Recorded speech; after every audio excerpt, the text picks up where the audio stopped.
You tell me everything and everything you've given me. I'll always keep it inside. It took for me to see her on her deathbed. And I couldn't even look her in her eye. But it took for me to see her on her deathbed to really express the appreciation and the love and everything that I had for her.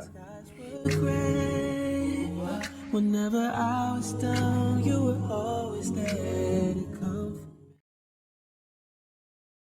So, if y'all had to describe mommy in one word, what would it be? Strong. Classy. I like bougie, that's why. This is bougie. I like bougie. I like She bougie definitely was. Like our whole life she wore the same shade of lipstick. That plum purple. I love that color. Hair the same way. Like I said, every time she went to a store, and it was funny because she would have a pair of jeans and she'll spray the crotch and wear them joints for like 3 or 4 days straight. Change her shirt, yes. Change her shirt, and I would just look at her like, Ma, you not gonna see? I don't care. They jeans. They don't stink. I don't stink. They don't stink. Go about her way. She told me I don't know how to dress because I like to match all my colors. She legit said that you don't look nice because I wore like all red or something, and like she was trying to give me game though. Like, but you don't pick up on it in that moment. But like she did put pieces together. She did have shoes, but again, now I'm the only boy in the house. Now I really don't listen to them. You know what I mean? Like y'all definitely not influencing me. I don't know what y'all talking about. Yeah. And that and for real, I don't know if he like honed in on it, but that was how she showed affection. She didn't get that love and affection like that growing up. So with us, she showed it in a different way. We did get the hugs and I love yous, but it wasn't to the extent where it was like 100%.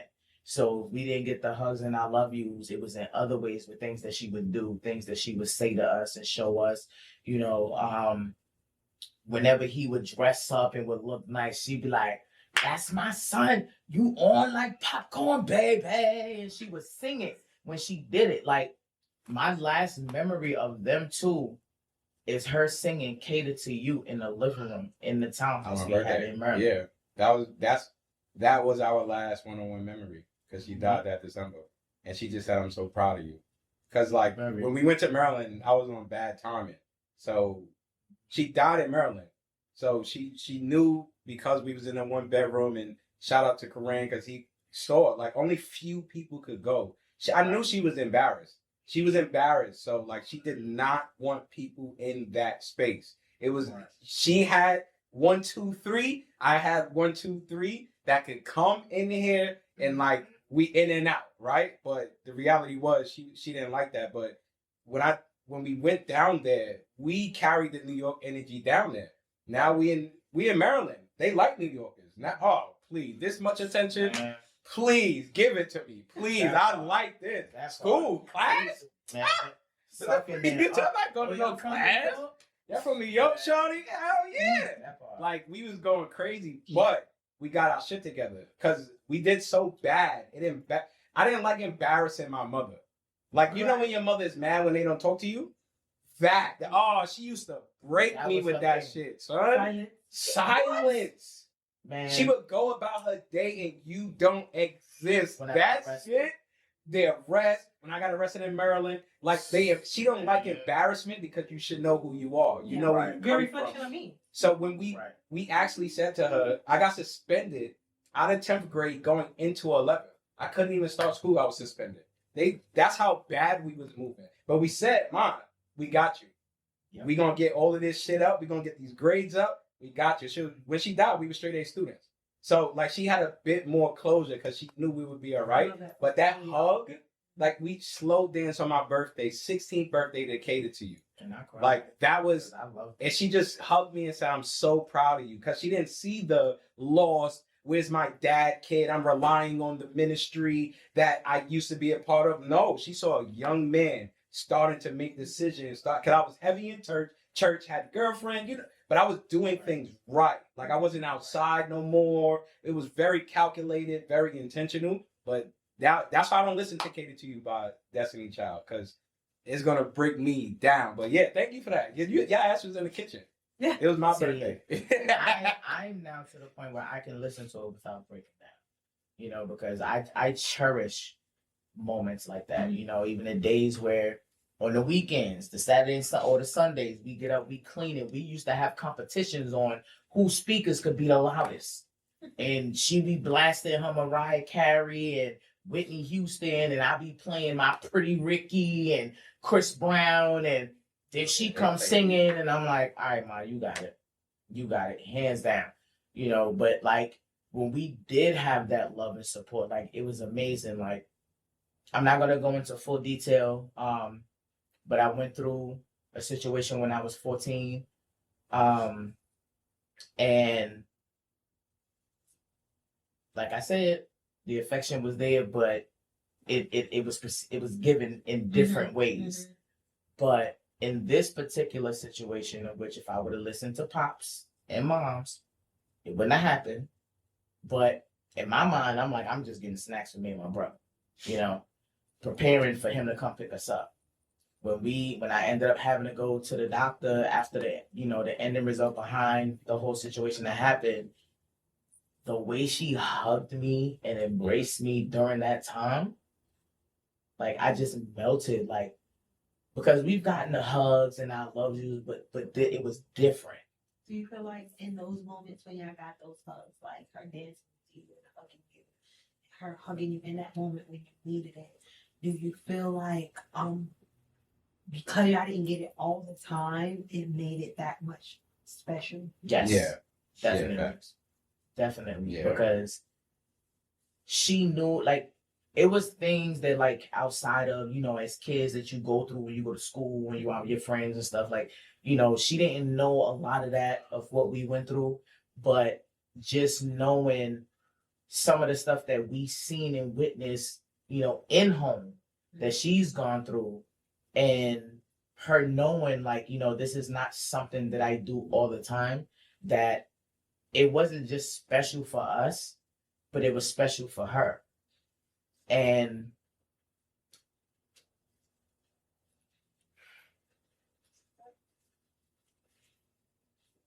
for me, I was very mouthy. I was very disrespectful at them. And I used to always tell her, you don't love me. You love my brothers more than you love me.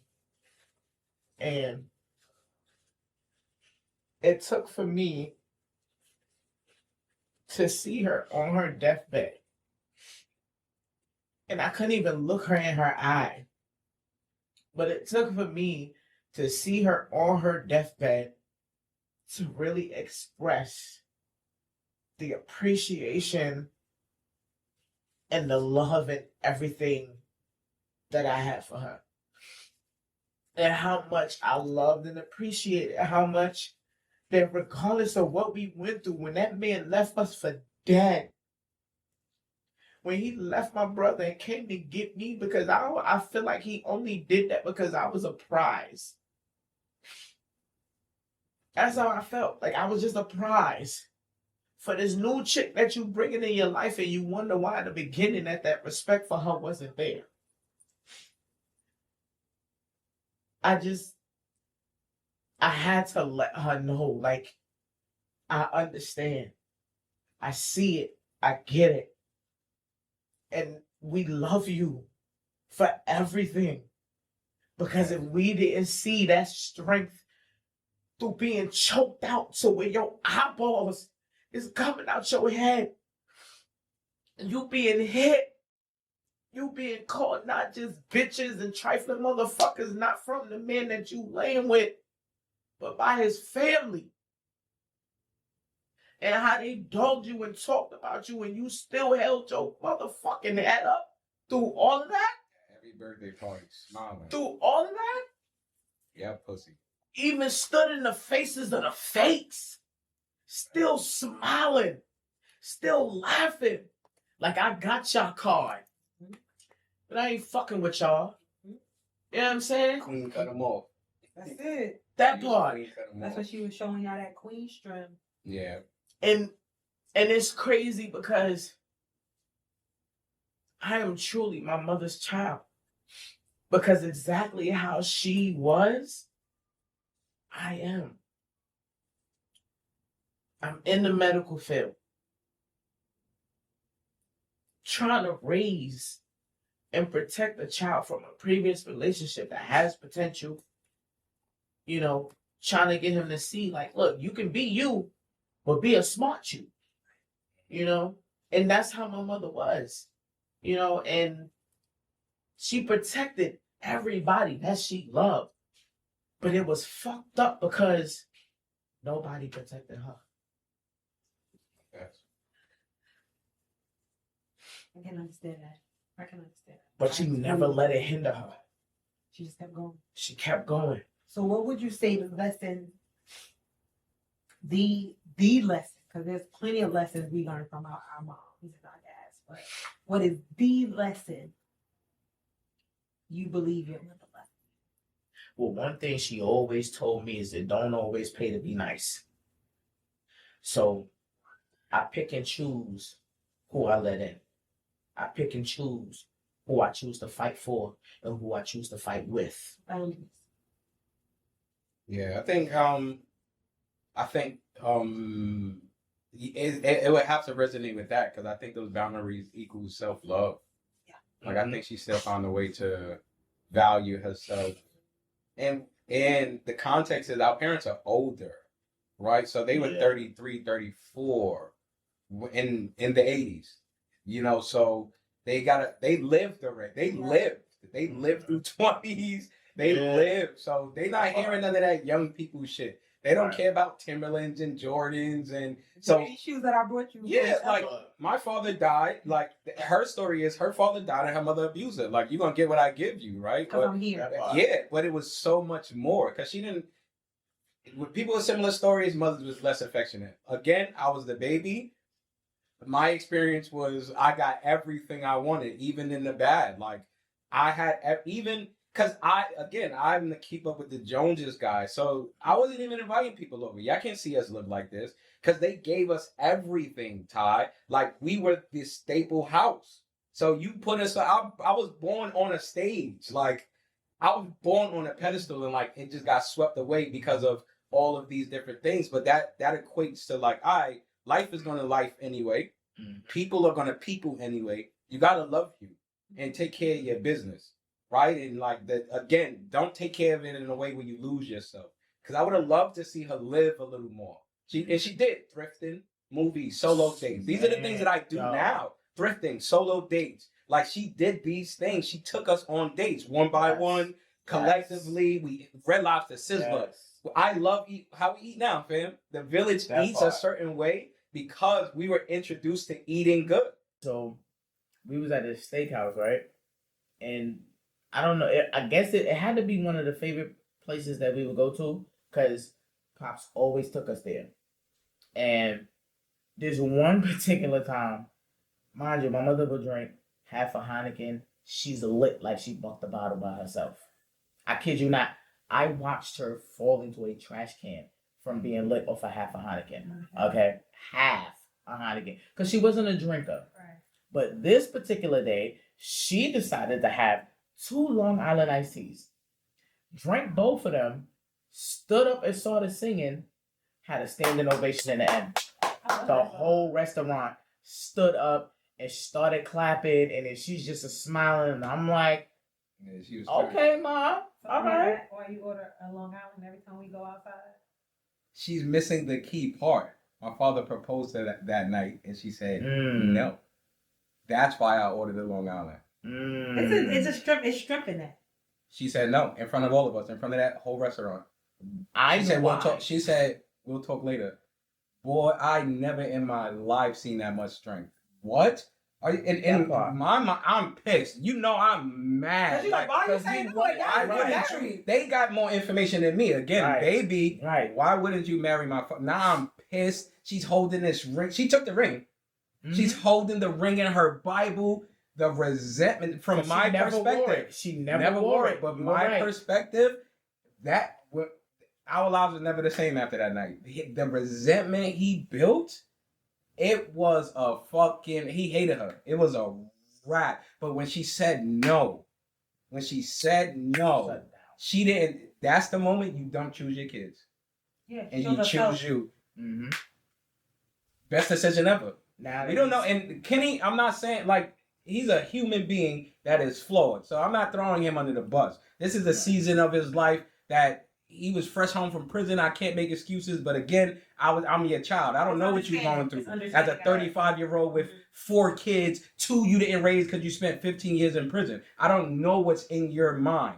I know what I'm experiencing and what I'm witnessing. And what I witnessed was like a happy home. But like this moment created so much contention. It was that's when I knew my reality wasn't real.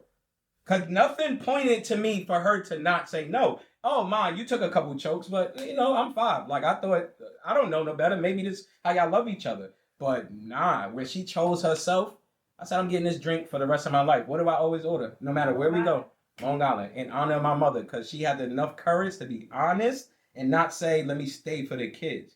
Actually, I did that before. I'm out of here, sir. I'm sorry. I don't know where we go from here, but and I even remember that day. He had somebody looking for us. And when they found us and told him we are leaving school one day, she's meeting us, he pulls up, crying, begging, all this other stuff.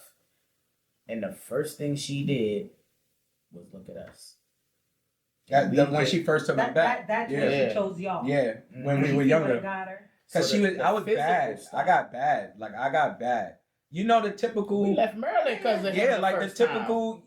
The kid is gonna react. They didn't. They did. I remember it specifically. Jamal and Na-imah would stand up. They kids, but me, I tried to light the school on fire. She moved us to Maryland. I tried to light that bitch on fire. Take me back to my father. What you doing?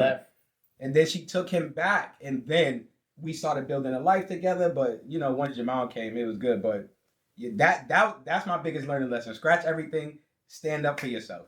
Yeah, that's the lesson. That's your lesson. Stand up for yourself. That shit was a thing. We had to go through mad lessons. And even with that lesson, what I love about him, for him to be my little big brother, he didn't just stand up for him. And here, I'm gonna get emotional again.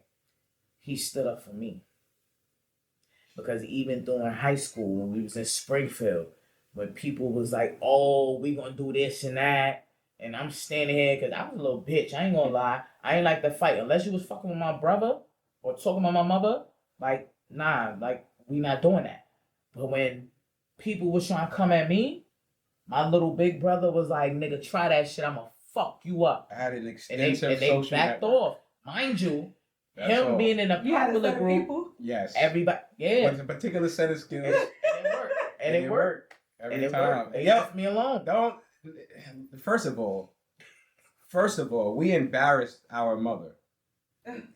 We went to this high school right the year before she died. We embarrassed. That's why she left New York. She was like, "There's nothing for you." And I had to go to. I had a choice of summer school or Europe, and everybody was like, "You should go to Europe because you're gonna fail anyway." That's how. That's where we was. Yeah. I got in trouble for writing on the Springfield Gardens table with a permanent marker. They said we're sending you to Spofford. What? Call my mother now. I said, yo, call her now so that she can meet me there. Because I'm panicking. All I hear is stories of Spofford. We've been to Rikers, so I know I ain't going there. I'm too young. I don't like this energy from kids my age, right? We not those type of people, right? Because I think our family represents the worst decisions sometimes. Yeah. So we always straddle this fence of I can go demon mode, but I'd rather be cool, right? So, and especially Christianity's in my life right now. So I don't do that. I got an extensive social network of people that will do it for me. So she was a bully. She was joining different social networks that we had to require some of our friends to intervene because she was finding herself. So now she's homosexual. Now I'm in school with her.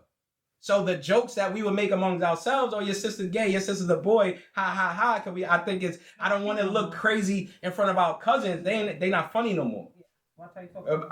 From our friends or whomever grew up with us, it's not funny no more. So like now you in the school and you hear it on the Still Healing, you know, in schooling was embarrassing, right? Like, cause you have the gay sister that looks like you. It ain't no fuck.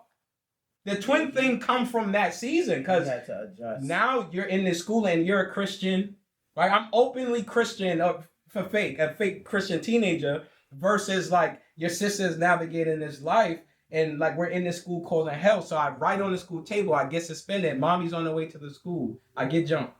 While my mother's on the way to the fucking school, Na-imah finds the guy that jumped me, hit him in the head with a lock. My mother walks in, we're both suspended. Not a word. She didn't say a word. We just stood up and walked out. But that was the behavior because we went to Maryland and she went in the middle of the school year, Ty. We came back with our father to finish school. Guess what the nigga did? Dropped us off at a cousin's house. Or aunt's house. Dropped us off. And that's how we finished. There was no accountability. I can do whatever I want. Mommy's in Maryland. Daddy's somewhere. And all I know is I got to be at this cousin's house by 8. I'm in Lawton. I'm in Springfield. I'm doing whatever. But, nah, you know, the reality was, but... That, and those primitive ages, not formative, primitive age, when y'all were like fresh in high school, middle school, not having the accountability, do you think that affect how accountable and how you hold people to an accountability standard now in your life? Yeah, facts. Yeah, it's a big thing because it comes with integrity and character. Like, I want to be a man that's remembered for integrity. Whether, I don't give a fuck what people think about me or not, but I need to know that I'm showing up with integrity. And that doesn't mean with perfection either. Right. Like, I just want to be intentional. I want to be a solid man. And, like, when you had no... Like, we had godfathers. We had spiritual godfathers. We had I was in a social network, right? So there were people. But there's a level of accountability that says, I need you when I need you, versus an accountability of like, where are you? What are you doing? What are you doing? Because there was, your husband was the one that took me in that time, who was a fucking teenager, right? Who had little accountability him damn self, but was responsible enough to say, don't worry, I got you, mommy. You know, I already spoke to mommy. One of the few that could come and that dumbass. First of all, I spent a lot of time there. Like, I'm going to Krown'd house. I could have been lying and she would have trusted it. But I wasn't at those times. Like, I wasn't lying. But that accountability is big for me because the things like I got you, the things of like knowing that people are protected and safe around you, that you going to look out, right? Like, if something happened to me, I know my son good. I know there's a village that's going to swarm in and niggas just got to figure out who get him when. Yeah. Like, what's the schedule? What's the case? God forbid, right? Yeah, but what's the village that's showing up in the U-Haul truck. But yeah, I would say like Na-imah's way more. You see how she could say like she's here. I don't do that. I don't say that. I don't play with that. Like, I seen my mother clearly 3 times since she died. The night she died, she came. Like, that was very clear. That like she came to me in all white and said, "I am all right." Like, that was so. She got saved right before her last surgery. She went right back to God. She knew. She knew what to do. Yeah, like how Na-imah touched on, like they knew for a long time. They knew for a little while. So when it caught me, it wasn't, Na-imah had to hold me accountable. I remember the words that she said. We used to fight over the phone. It's free at 9. Yeah. I'm outside all day. I come in the house from being with the people that I want to call. Give me the phone. Give me the phone. She said, you don't even know your mother here. She in the fucking hospital and you care about the phone? I went to the hospital the next day and my mother was 100 pounds. And I was trying to... And she was gone 2 days. To swap the cell phone with the house phone. But he wanted the cell phone because he liked playing the snake game. Yeah, that shit was crazy. You want to hear something crazy? I had no idea. She in the hospital rotting. I still got the cell phone. I had no idea. Yo, that shit broke me. I went there the next morning. That shit broke me because they was hiding that shit. And I was like, oh, I was so Christian, she wasn't dying.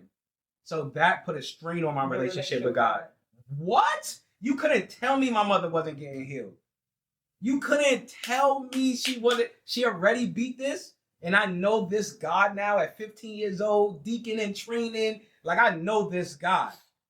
Oh, we out of here. We good money. Nah, God don't work like that neither.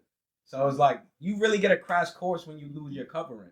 Because it's not just like losing a parent, it's the covering, right? Like, she was the covering parent, which means that everything we had from resources was directly connected to her. What I did not do as the youngest was pay attention to the survival stuff. They knew, she knew laundry, she knew grocery shopping. Boy, did I get a crash course. He would call me on the phone like, yo, sis, so how I cook this chicken? This shit's still cold in the middle. Use? Nah, put it back in the oven, twin. Yo, twin, what setting I put this washer on? Alright, so when it's done, do I do this? Like, literally taught him how to survive over the phone. And that's what I want to make sure. That's what we should leave our kids with. It is that love. But like, you got to thrive when I'm not here, bro. I don't want you to be stuck. So is that the lesson? So you have the lesson your mom left you. Yep. What is the lesson? Because you're raising a son too. Mm-hmm. Right? He's raising a son, you're raising a son. Right? What is the lesson that you got from your mom that you want to make sure become the lesson you leave for your children? Know how to survive and always keep pushing. Don't let nothing or anything, anyone in life stop you from accomplishing anything that you want to achieve. Yeah. And he just gonna watch. We're gonna live together. He's gonna watch me live. So like, survival and get the most of this experience. Because like, there really is no do-over in life. Like, mommy is not coming back. There's no world where she would physically meet my son. And that shit drives me nuts. I went to the gravesite on Mother's Day. And I'm like, I cannot believe I'm in here weeping like this shit was yesterday. Like, I don't want to say never heal, but that wound will never heal. It's going to scab and you're going to always pick at it because you're a human being. So for me, it's like, let's live. Let's really create experiences. We went on vacation, but those are road trips. We got on one plane with our mother. And again, make a wish because he was dying. We got to go to Disney World. So we got that experience, but I never seen her on the beach. We never dipped our toes in the water like that. We didn't hit different countries. She didn't see me. She saw me go to Europe. She didn't know what happened. She didn't know these skills. She did know we would be all right. And I will say, I want to end with this. They did make amends before she died. I don't know what God spoke to my father, who hated my mother, hated her so much. I invited him down to a performance. He came down to the church performance, greeted everyone in the fucking park. My mother said, "Hi, Kenneth." He said, "Khalil, go get your stuff." In front of everyone. I was so fucking hurt and embarrassed. My mother don't give a fuck. She know how he is. But that hurt me so bad. So when he started coming around again, because I'm playing football, he started coming down. He coming to the game. Where you live? He dropped me off at the house. Your mother in there? Everybody get out. He kicked niggas out my house and went inside, locked the door, and spoke with my mother. And that was the moment I was like, she's out of here. He knew it. He knew if that shit came back, she was out of here. But that was the moment that I was like, son, if they are making amends and healing, she might be an angel soon, because no way are they fucking talking. No way are they talking right now. So like, I'm like, the lessons of healing, forgive. She did not die with that weight. She didn't die with the weight of the person that she loved. He came home from jail. He was on work release. My mother gave my father aura. He bagged other bitches with her aura, with her style, with her money and resources. He did that. It was her, but like, to know that she died weightless. Like, and on her last day, just like, yo, just make sure Khalil's gonna be fine. Make sure Na-imah good. Like, to know, and saying it in a way, she like, didn't have the network. Yes, she knew I was a part of that social network. She knew I had Krown'd. She knew I had X, Y, and Z. So she knew I would fall back. Make sure my daughter is good. Everybody in that fucking hospital room, she said, make sure my daughter is good. And they all dropped the ball. But like, again, lessons. Why you got so much integrity and you dying? Sir, get the fuck out my house. He brought his wife down. He brought his wife down. And like, yeah, we could talk about generational curses and we could talk about the great part of it, right? Like, make sure you take care of my kids. Like she had this conversation with another woman. The woman, the heart to heart that you're supposed to check a bitch for, that was a different conversation. Cheated without caring what nobody said. You on her deathbed, right? So like that, like shit like that is like, who am I to not be integral or have a character? Right. How you dying and you got more character than niggas? Yeah. Get the fuck out of here. So me, come on, I have to show up for my son like that. There's no way. Like, and I'm gonna give him the extra hugs that I couldn't get from her. I'm gonna give him the extra I love yous and kisses and all of that. Cause like for me, it's about this experience. I want us all to experience life together in a way where when we on our deathbed, we gonna say, son, that shit was worth it. Son, that shit was y'all good? That shit was worth it. I'm out. If your mom was sitting in this room right now, what would you say to her? Thank you. Yeah, facts. Thank you. I love you. Thank you. And I love you. Yeah. I just wish I could just like splurge on her. You know, like I wish I like house. You see people take care of their moms and bless them, materialistic, or just be present.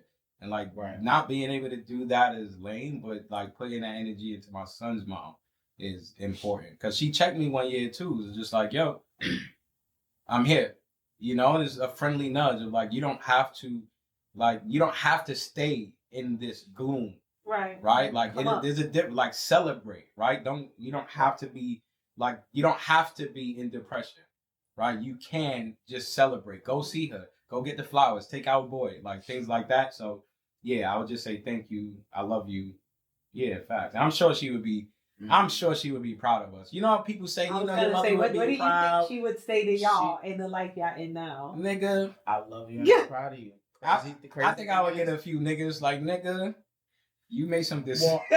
You made I don't know, because she ain't really use that word. Yeah, like that. You know how she do with that Newport 100. She gonna look at you. Yeah, I think she would just be proud of us because like we overcame and like I didn't know, like her lived experience taught me. So her and Papa had homes and knew how to do things and survive way before me. So it was just like, thank you.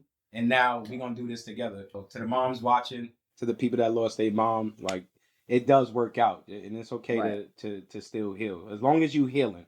If you're on the healing journey, you are right. Not being on the healing journey is alarming. Just start it. Just start it. Take your time. Take your time to grieve. Don't let nobody try to tell you how to grieve. You know, take your moments. Even crying is a part of healing. Screaming is a part of healing. Mm-hmm. If you got the moments where you just got to yell, fuck, or if you just got to cry your eyeballs out, whatever it is, release it. If you can find ways to channel your grief, whether it's writing or listening to music, doing music, whatever it is, do it. I'm glad you mentioned that. Because with that, I want you to look at that camera and give me a poem. Okay. So, with that being said, I'm the only one of all of my siblings that doesn't have any kids. But I prayed and I prayed and I prayed for this one right here to give me a niece or nephew. And he gave me the most handsome, intelligent nephew that I can ever ask for. And I wrote him a poem. So I'm going to read it. Try not to stumble while I'm reading. Get your voice back. Gloomy eyes. The screen is on. The screen is on. Clean my eyes. Let's get it. Quick. Take us home. Can I bring him in here? Is he awake? No, he's asleep. We're going to keep him off camera. All right. Okay. So I titled it My Nephew Kahari. Okay. Oh man, I'm so happy my prayers came true. Can't nobody tell me my God ain't come through. Patiently waiting for the day to come, but who knew my prayers would be answered and I'd be blessed with a nephew, a baby boy born of Angie and Khalil. There's no words that can express how I feel. He has a smile that brightens my days and warms my heart. He is highly intelligent and he's super smart. His energy, his vibes is like a drug. And if he don't know you, he gonna hit you with that mean mug, looking at you like, yo, who is you? Taking his time to warm up to you. My nephew Kahari, Marlene's first grandchild. He is the firstborn nephew of Na-imah, me, and Jamal. They visit him in spirit all the time. At 6 months, he already spit his first baby rhyme. My nephew Kahari is already fearless, strong. I know one day I'm going to be jamming to his first song. His name and qualities represent a leader, a king. I know when he gets older, he's going to rap, dance, and sing. He has a growing love for sports. He's already a champion. He loves chilling with his parents and playing that Madden. I'll never forget my excitement of reading the words, "You're gonna be an auntie." Being born from greatness. That's my nephew, Kahari. Snap, snap, snap, snap. Thank you guys for being a part of this. I love y'all. I thank y'all for sharing this experience. We will make sure we keep our mama's names alive forever. Definitely. Thank you for allowing us to tell our story. All of us got that. Mama's on the chain. Hey, Look, it's still here. Keep it inside. You're the driving force in my life. Oh yeah, there isn't anything or anyone that could be, and it just wouldn't feel right if I didn't have you by my side. Oh, you were there for me to love and care for me when skies were gray. Whenever I was down, you were always there to comfort me. And no one else can be what you have been to me. You'll always be, you will always be the girl in my life for all time. Mama, mama, you know I love you. Mama, you know I love you. Mama.